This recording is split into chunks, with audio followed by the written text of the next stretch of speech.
Olá, meus irmãos e minhas irmãs, que a paz de Deus, que excede todo entendimento, guarde os vossos corações em Cristo Jesus. O que acontece quando tentamos acelerar aquilo que Deus prometeu, mas ainda não cumpriu? Quando a pressa tenta ajudar a promessa. Nosso capítulo de hoje, ele traz esse lugar de olhar para incredulidade. Mas esse lugar também de pensar na fé, pensar em crer e esperar o tempo de Deus. Ele fala também de incredulidade, fala de impaciência e fala desse lugar que somos desafiados a esperar. Vamos ao nosso texto de hoje, Gênesis 16. Ora, Sarai, mulher de Abrão, não lhe dera nenhum filho. Como tinha uma serva egípcia chamada Agar, disse a Abrão: Já que o Senhor me impediu de ter filhos, possua minha serva. Talvez eu possa formar família por meio dela. Abrão atendeu a proposta de Sarai. Quando isso aconteceu, já fazia 10 anos que Abrão, seu marido, vivia em Canaã. Foi nessa ocasião que Sará, sua mulher, lhe entregou sua serva egípcia Agar. Ele possuiu Agar e ela engravidou. Quando se viu grávida, começou a olhar com desprezo para sua senhora. Então Sarai disse a Abrão: Caia sobre você a afronta que venho sofrendo. Coloque minha serva em seus braços, e agora que ela sabe que engravidou, desprezou-me. Que o Senhor seja juízo entre mim e você. Refazendo a leitura aqui do verso 5. Então Sarai disse a Abrão: Caia sobre você a afronta que venho sofrendo.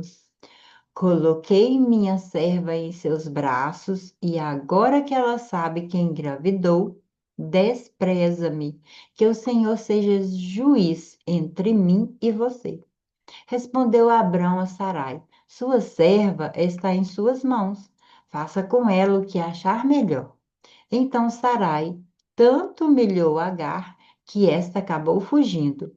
O anjo do Senhor encontrou Agar perto de uma fonte no deserto, no caminho de Sur, e perguntou-lhe a Agar, serva de Sarai: De onde você vem?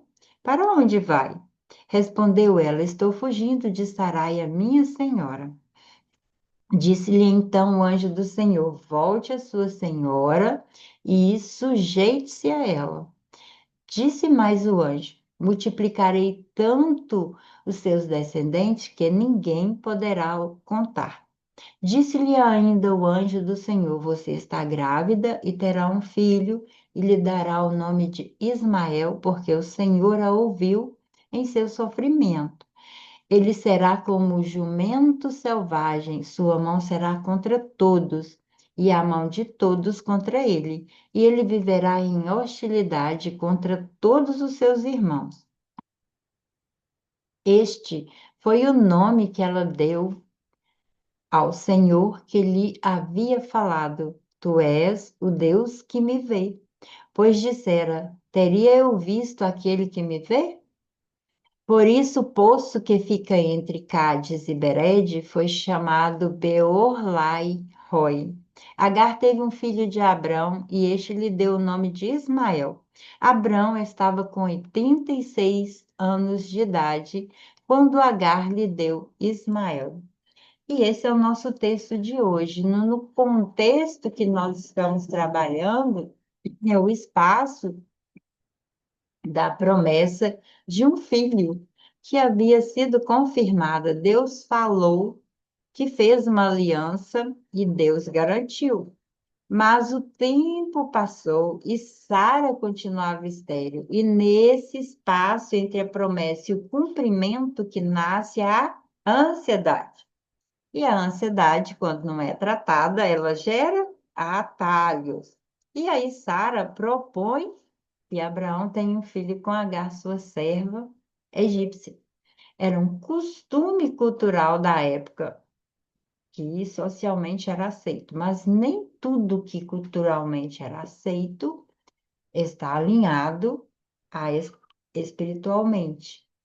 E aí Abraão aceita. E o resultado não é descanso, é conflito. A ansiedade, ela cria soluções que geram dor. E essa decisão parecia lógica, mas aquilo que nasce da pressa carrega consequências.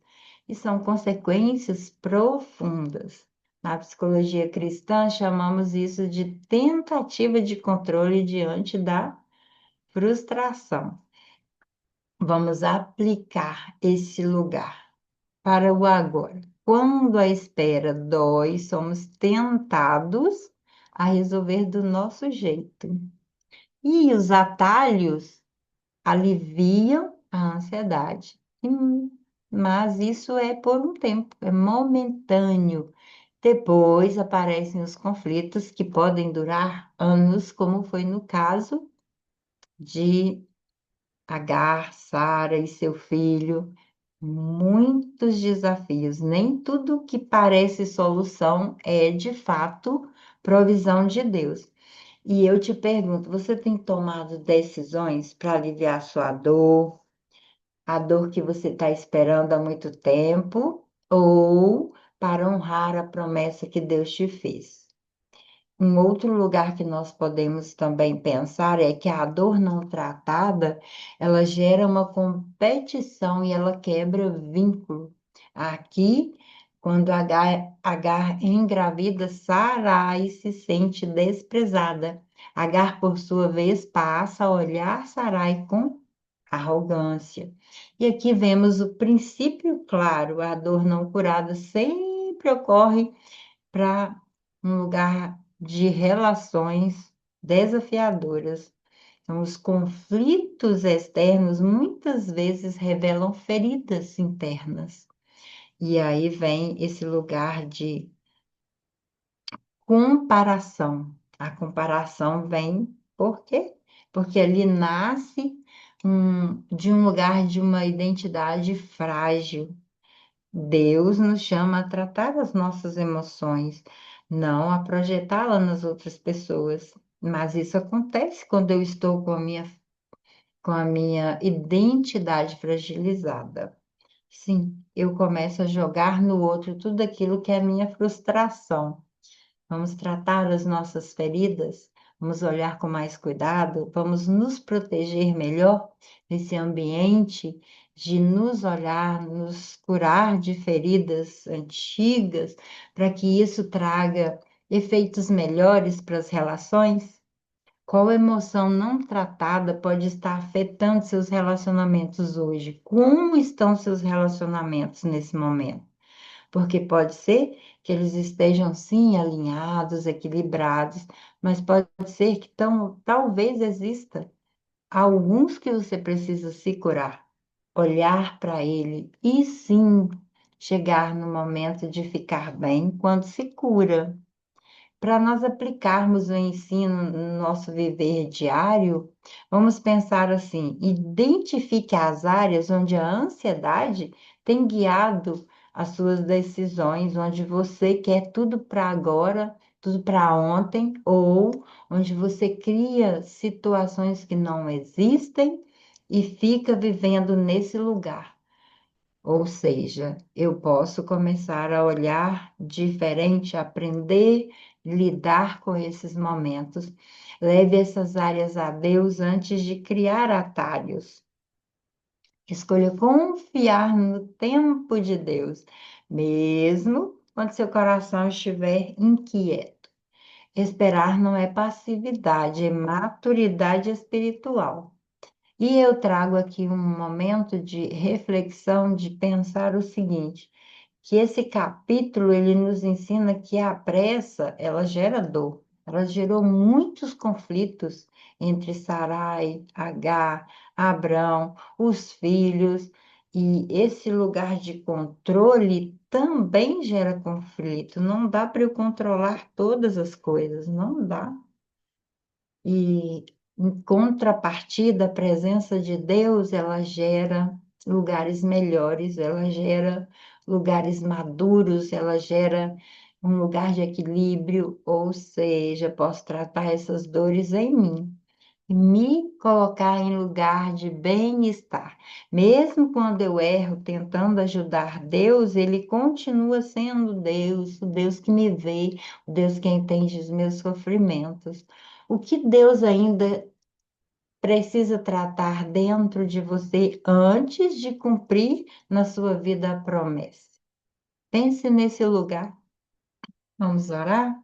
Senhor, muito obrigado por mais esse momento de estar aqui lendo a tua palavra e meditando nela, que todos os ensinos que essa palavra traz para a nossa vida nós possamos aplicar, amadurecer a cada dia, entendendo que a sua promessa, mesmo que ela ainda não esteja em nossa vida nesse momento, nós podemos aprender a esperar o tempo certo, que a ansiedade que existe em corações aflitos, angustiados, possa se acalmar nesse momento, que nós possamos viver em um momento de mais tranquilidade, de estar naquele lugar, de depender daquilo que o Senhor tem traçado por nossa vida. Possamos sim trilhar o nosso caminho, fazer nossa vida funcionar, mas entendendo que a última palavra sempre vem do Senhor, que o nosso coração possa sim ser maduro para entender as coisas espirituais.